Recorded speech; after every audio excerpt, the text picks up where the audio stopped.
শরতের শুভ্রতার সঙ্গে শুরু হতে যাচ্ছে শারদীয় দুর্গাপূজা। শিশির ভেজা ভোর এবং শরতের কাশফুল জানান দিচ্ছে শারদীয় দুর্গাপুজোর আগমনী বার্তা।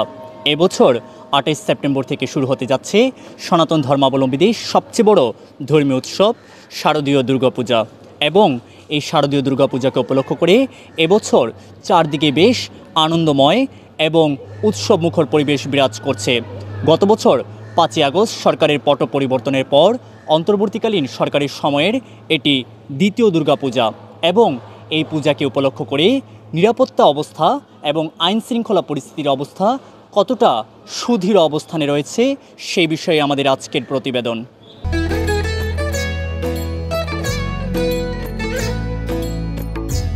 রাত পোহালেই দুর্গোৎসব শুরু। রাজধানী ঢাকাসহ সারা দেশে চলছে ব্যাপক প্রস্তুতি। মৃৎশিল্পীদের নিপুণ হাতের ছোঁয়ায় প্রতিমাগুলো হয়ে উঠছে অপরূপ। খড় আর কাদামাটি দিয়ে প্রতিমা তৈরি শেষে এখন চলছে শেষ মুহূর্তে প্রলেপ ও রঙের কাজ। একই সঙ্গে শরতের দুর্গোৎসবকে পরিপূর্ণভাবে সাজাতে দিনরাত মন্দিরগুলোতে চলছে ব্যাপক প্রস্তুতি। যত্নের ছোঁয়ায় তৈরি হচ্ছে দেবী দুর্গা, লক্ষ্মী, সরস্বতী, কার্তিক, মহিষাসুর সহ পৌরাণিক সব দেবদেবীর প্রতিমা।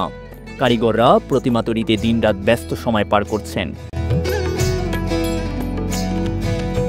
একই সাথে সনাতন ধর্মাবলম্বীর বিভিন্ন শ্রেণী পেশার মানুষের মাঝে আসন্ন দুর্গোৎসবকে কেন্দ্র করে বিরাজ করছে আনন্দ উৎসবের মহা আমেজ। নিরাপত্তা ও নির্বিঘ্নে প্রতিমা দর্শনের ব্যাপারে এবছর তারা আইন শৃঙ্খলা বাহিনীর কার্যক্রম নিয়ে বেশ আশাবাদী। নিরাপত্তার ব্যাপারে সারা দেশে সরকার অত্যন্ত কঠোর পদক্ষেপ নিয়েছে এবং আমরা সরকারের পদক্ষেপে খুশি। নিরাপত্তা এই যে আমি বললাম, দুর্বৃত্তরা তো বিভিন্ন জায়গায় কিছু কিছু ঘটনা ঘটিয়েছে, কিন্তু আমাদের প্রশ্ন হলো যে সরকার একেবারে সঙ্গে সঙ্গে তাৎক্ষণিকভাবে ব্যবস্থা নিয়েছে, এই জন্যই আমরা খুশি। এখন অবধি তেমন কোনো কিছু চোখে পড়েনি। গত বছরও সব কিছু ঠিকঠাক ছিল। হ্যাঁ, অবশ্যই গত বছর জন্য আন্দোলনের পরপরই আমাদের পুজোটা ছিল, সবাই একটু ভয়ে ছিল। আমার দৃষ্টিতে তেমন কিছু পড়েনি। আশা করি এই বছরও সব কিছু ঠিকঠাক থাকবে। আমাদের আইন শৃঙ্খলা ওরকমই নিচ্ছে, সব কর্মপ্রচেষ্টা করছে তারা। এছাড়াও দুর্গাপূজার শুরুর পূর্বেই বিভিন্ন মণ্ডপ ও মন্দিরে পরিদর্শনে গিয়ে প্রতিটি মণ্ডপেই আইন শৃঙ্খলা রক্ষাকারী বাহিনী কিংবা আনসার সদস্যদের সক্রিয় উপস্থিতি লক্ষ্য করা গিয়েছে।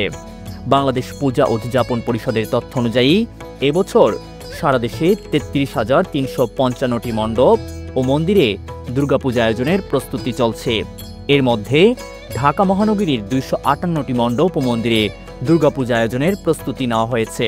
সে হিসেব অনুযায়ী সারা বাংলাদেশে গত বছরের তুলনায় 1894টি মণ্ডপ ও মন্দিরে পুজোর সংখ্যা বেড়েছে। খুবই ভালো লাগছে। আসলে বছর যতদিন যাচ্ছে মানে মানুষের যে পুজো করার যে উদ্যোগটা, সেই সাথে সাথে মণ্ডপ বাড়ছে, দুর্গাপূজা মানে বেশি হচ্ছে, তো সেটা সবার কাছেই হয়তো এই জিনিসটা অবশ্যই ভালো লাগার একটা বিষয়। আশা রাখছি এই বছর খুবই সুস্থ এবং সুন্দরভাবে আমাদের পুজোটা কাটবে, সেই কামনা রাখছি। তো মা বাচ্চা দেখা যাক। এইদিকে এবছর অন্তর্বর্তী সরকার দুর্গাপূজার জন্য সব মিলিয়ে 5 কোটি টাকা অনুদান দিয়েছে। রাজধানীতে সবচেয়ে বেশি পূজা উদযাপিত হয় পুরান ঢাকায়।